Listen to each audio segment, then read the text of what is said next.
aboki da ka taka zance akan tana cutu na zufa nan makance da raina na kurince soyayya ruwan zuma ce wani sa'in ruwan guba ce na ba ta zuma ta bani madacci wayo Allah na tantance yau gobe sai Allah yan uwa ku zo ku sha labari wata rana sai labari dinki ba ƙari na so na tsuguna ko ba sukari kaddara ta rigai fata ana rigai da rayuwata abinda na so shine ya kwanta kaddara ce na so ta da gaske ta ƙi da gaske na zata ita ce haske gare ni amma za na ba ku labari ya fito baki ko fari amma ni ban gane ba na taka sannu zuwa gidansu amma ni ban gane ba na je gidansu ni ba nunan ba amma hakan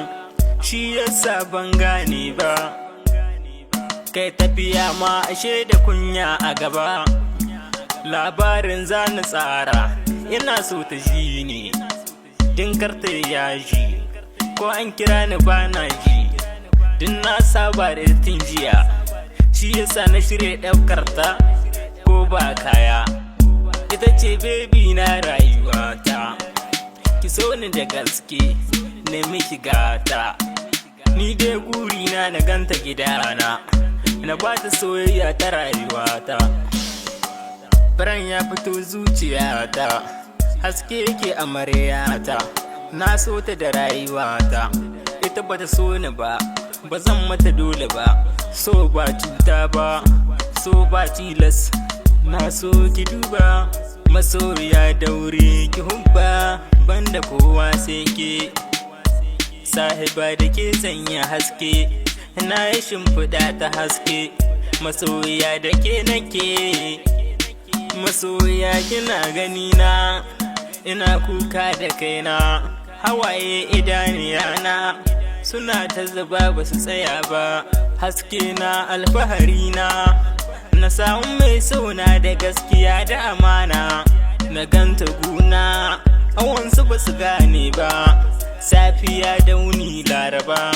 da kaga safiya gurin kaga dare wataran za mu zo mu tare sabon aiki na shirya mu je tare amana na rike mu je tare wata rana sai labari ku yi haƙuri kuma uzuri masoya na muna jere da ni da ku yau da gobe gonar Allah ce kun san da ku SANUSI YARO sunana maraɗi gari na tushe na maraɗi gida can nan zauna har na yi wayo har na koya SANUSI YARO sunana.